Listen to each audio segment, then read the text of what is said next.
You know those people who just vanish from the corporate ladder? Not in some dramatic quit my job and travel the world Instagram post kind of way, but quietly. One day they're climbing, networking, optimizing their LinkedIn profile, and then they're just gone, living in a smaller house, working fewer hours, driving an older car. And somehow they seem weirdly okay with it.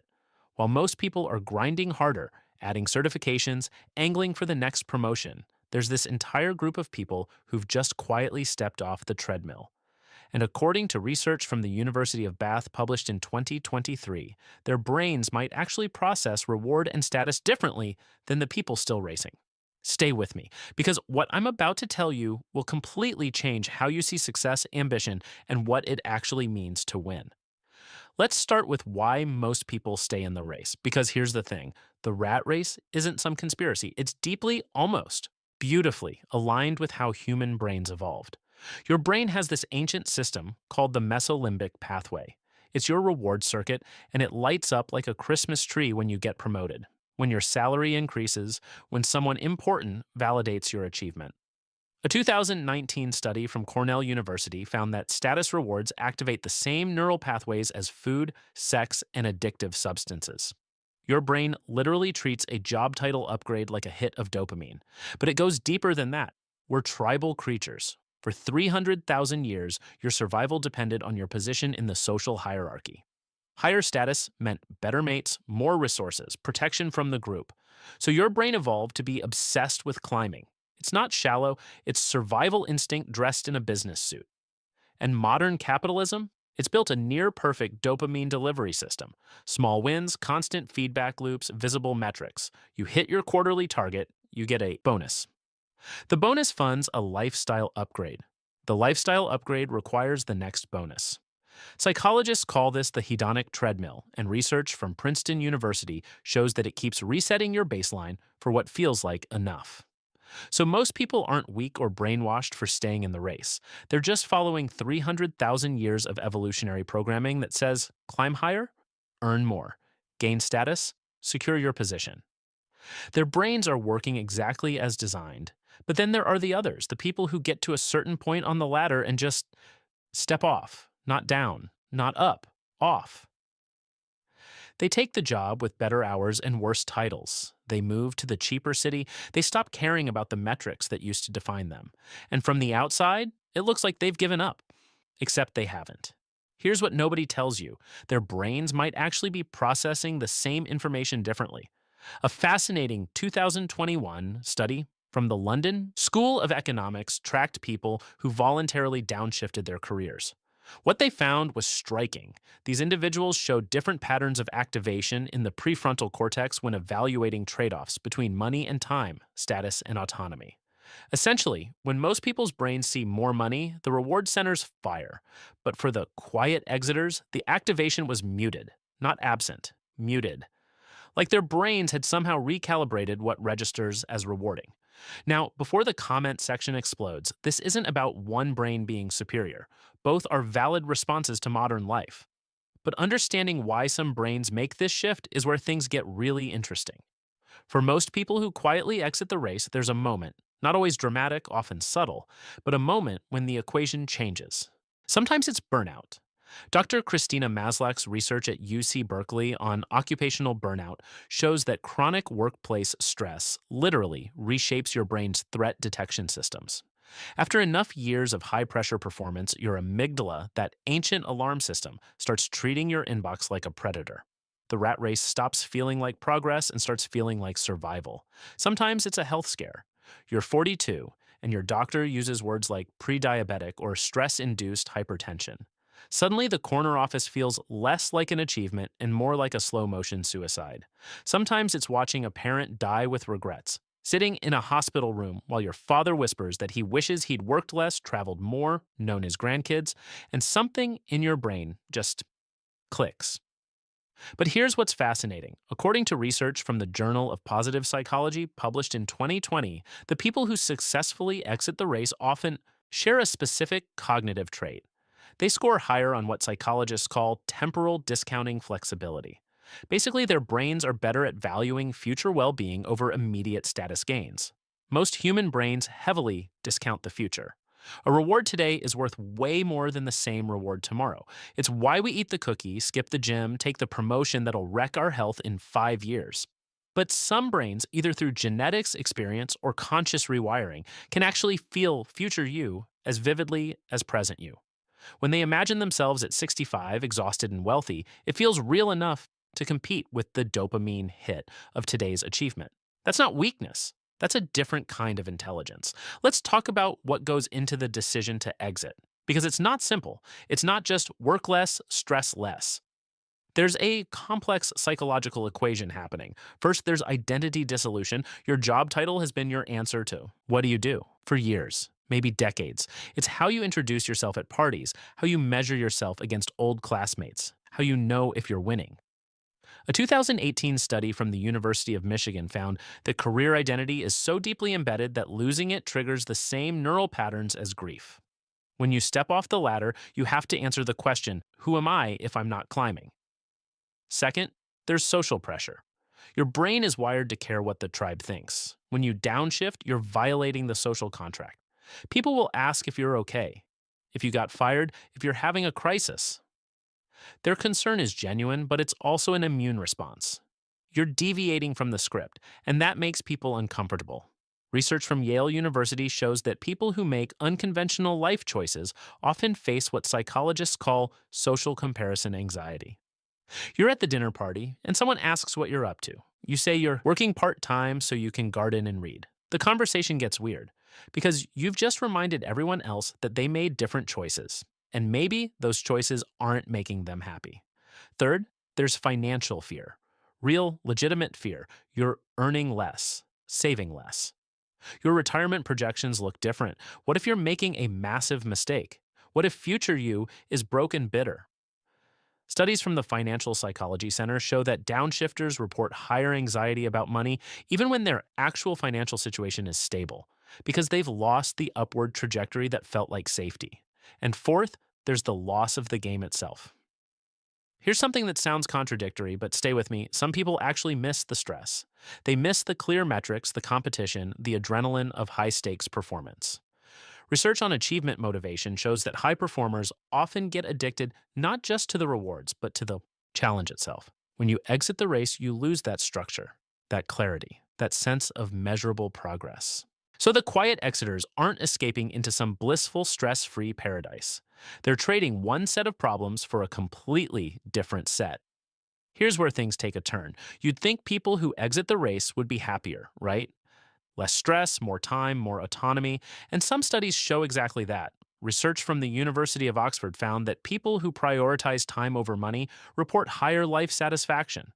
But then there's this other body of research. A 2022 study from Stanford followed people who downshifted their careers for 5 years.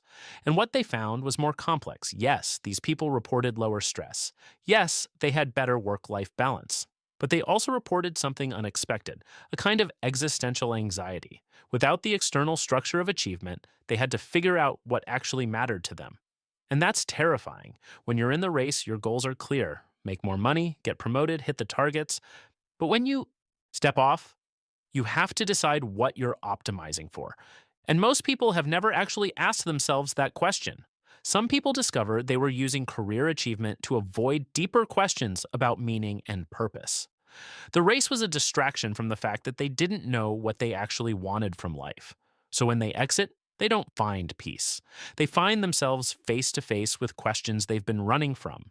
Others find something different. They discover that without the constant dopamine hits of achievement, they have to learn how to be okay with less stimulation, less validation, less proof that they matter.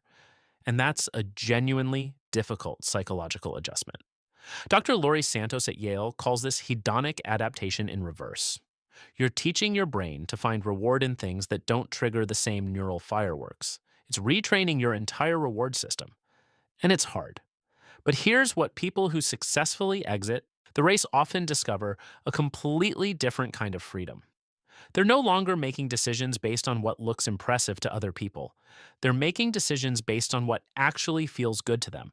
And that shift, according to research on self determination theory from the University of Rochester, is associated with higher intrinsic motivation and sustained well being.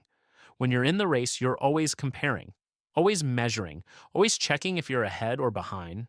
But when you exit, you lose the scoreboard. And without the scoreboard, you have to develop internal measures of success. Did I spend time on things that mattered? Did I show up for the people I love? Did I feel present in my own life? These sound like platitudes until you actually live them.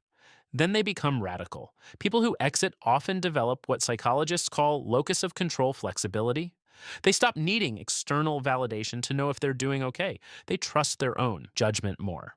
They're less reactive to other people's opinions, not because they don't care what anyone thinks, but because they've done the hard work of figuring out what they think.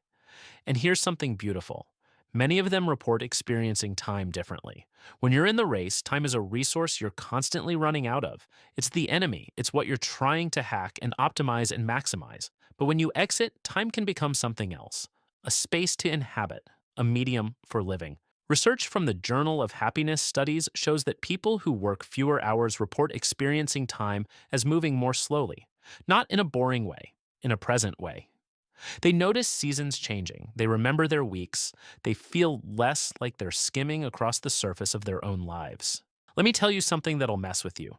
People who quietly exit the race aren't necessarily born different. Many of them train their brains to want different things. Through deliberate practice, through exposure to different values, through enough pain that the old equations stopped making sense.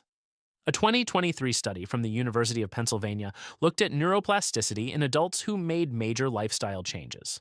What they found was that with sustained effort, people could actually reshape their reward pathways. The things that used to light up their brains, status symbols, competitive wins, started producing less activation. And the things that barely registered before, time in nature, deep conversation, creative projects, started producing more. You can literally rewire what feels rewarding, but it's not easy. It's not a decision you make once, it's a decision you make every day. Every time you choose time over money, every time you disappoint someone's expectations. Every time you resist the urge to compare yourself to the people still racing, you're fighting against 300,000 years of evolution that says, climb higher. And that takes a very specific kind of courage. Here's what nobody tells you about the people who quietly exit the race.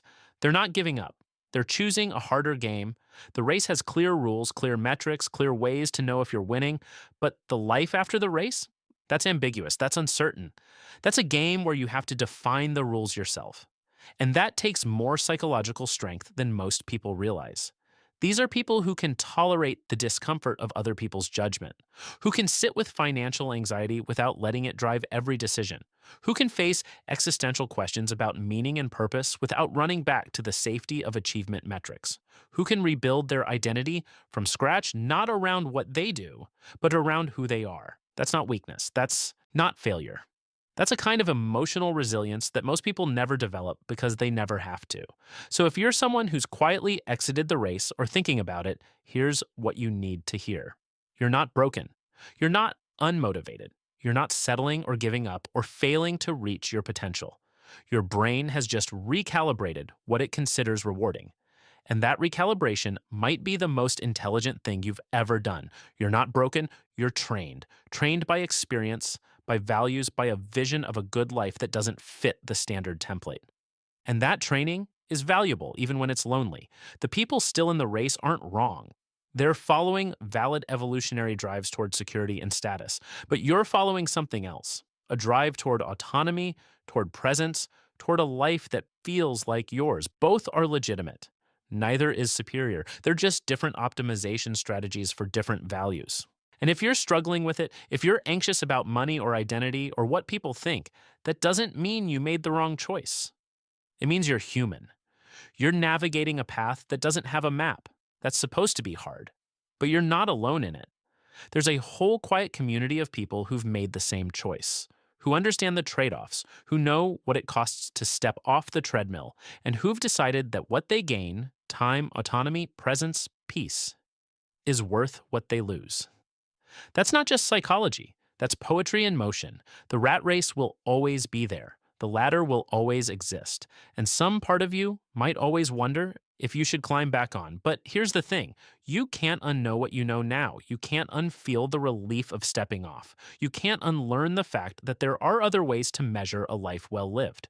So if this resonated with you, if you're one of the quiet exiters or thinking about becoming one, know this: your hesitation is wisdom, your anxiety is awareness, your choice to prioritize time over status, presence over achievement, peace over performance.